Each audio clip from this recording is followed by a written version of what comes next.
everyone. My name is Shiloh Miner and I'm a love coach for married women. And today we're going to talk about how to turn friction into chemistry. So this is for the women out there who are like, we are so different. It drives me crazy. We think differently. We act differently. We like different things. And it's kind of driving you nuts. And this can go either direction. You can be the one who's kind of more open-minded and free-spirited, and they're like, no, that's not safe. We're not doing that. You can't, they're a little bit more holding the structure and like a little bit more rigid. Or you could be the one who likes things orderly, likes things predictable. You like to make sure that things are running on time. And he's a go with your flow kind of man. He's like, you know what? We'll get there when we get there. Why are you so worried about? Don't be so controlling and all this, right? So many couples have these conflicts. And what I want to share with you today is how you can turn those conflicts into chemistry, how your differences are not liabilities, they're assets. So let's talk about how this works. Everybody picks their opposite. It is an instinct. It's a healthy instinct. It's like, oh, look at this guy. He's so organized. He's so with it. Maybe he's an accountant. You want, Adam the accountant. Man, this guy is so safe. He's just like getting it done like clockwork. He never drops a detail. He's really reliable. He's really honest. And you're like, man, this guy is going to be such a good dad, such a good husband. You fall in love. And he's looking at you and he's like, look at her. She's a free spirit. She's so colorful. She's so funny. She's so playful. She dances. Beautiful. I would love to have a woman like that in my life. So you fall madly in love and you get married and you have kids. And then you're like, oh, he's so boring. He's so rigid. When's the last time he joked with me? He never laughs. And here I am just like, bored, drained, and feeling like all the fun's on me. I've got to be fun. And like, if I don't want to do something, nothing would ever happen. We'd eat the same meal every night of the week and never go anywhere. And so you're opposites. And it's like, well, now what? Now what do? Now we wonder, did I choose badly? Are we too different? I want you to know that it's not a problem, it's an asset. You wisely chose Adam the accountant because your psyche knew that to create a strong and healthy family, to raise children in a brilliant, wise way, it would work best if you had someone who held that pole and you held this pole. If you had someone who was organized and efficient and orderly and someone who's a little more playful and outside the box, a little more nurturing. Whatever it may be, this is good. This is really good for children, and it's even good for you, even though it might not feel that way.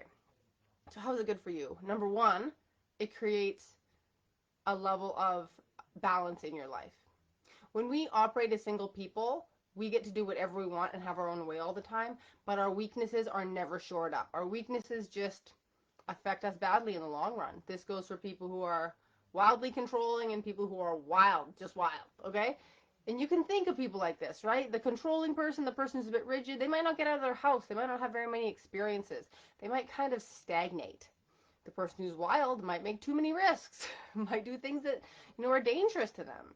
So it's really this beautiful coming together that creates a whole, that creates a situation where your life is better positioned for success, full spectrum success, holistic thriving, than if you were on your own. The cost of that is this person is going to irk you. They're going to behave in ways that you're like, annoys me, not my style, or like cramping my style, or whatever. That's if you're the freer one. If you're the tighter one, you're going to be like, this person needs to get their shit together. Grow up, right? You're going to be saying those kinds of things. So what do? First of all, we want to see those differences as assets first. Okay, we want to go, okay, I might be a little more tightly wound, and they might be a little more relaxed. What can I learn from them about relaxing? What can I learn from them about not rushing? Oh, looks like the world doesn't always fall apart, right?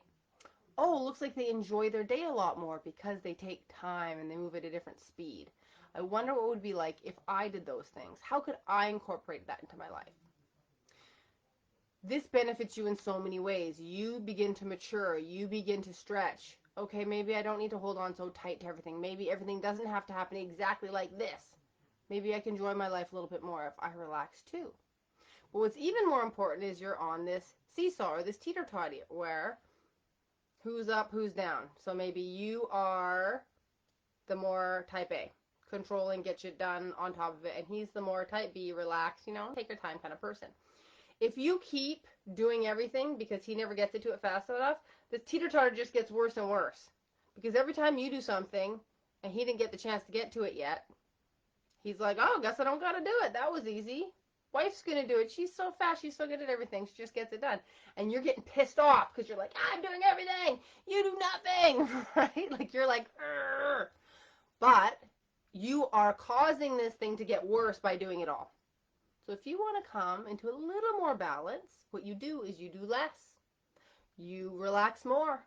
You let things fall apart once in a while. And that causes him to come up a little bit because he's going to start feeling like, oh, he's needed. Oh, look, something didn't work out. Maybe everything is not perfectly taken care of already. The problem with being a very efficient and fast person is your slightly slower, more relaxed person never witnesses any consequences for their actions. They never see it because you're always like, whoop, you scoop it in there. You get in there. Oh, he was going to drop it. I fixed it. Oh, he was going to forget. I saved him. Like, you're constantly saving his ass, essentially. Now, this can go either way, but I'm going to talk to the women who are in these shoes because these women are really, really resentful. And also, your relationship cannot last if you are super over-functioning, he's under-functioning. It won't work that way. Hi there. Thanks to you. I wish I could pronounce your name, Slangana. If you're here live, if you're watching the replay, comment below. Let me know if you've seen this dynamic and how you experience it. Because you really need to lean back. You need to stop doing so much so that your husband, who is maybe just like, she's already done it, starts to see how much you take care of, starts to experience things falling through the cracks. You need to step back and let things happen. Now, what's so hard about this is for this kind of personality and this kind of woman, perfectionism is a bit of a vice.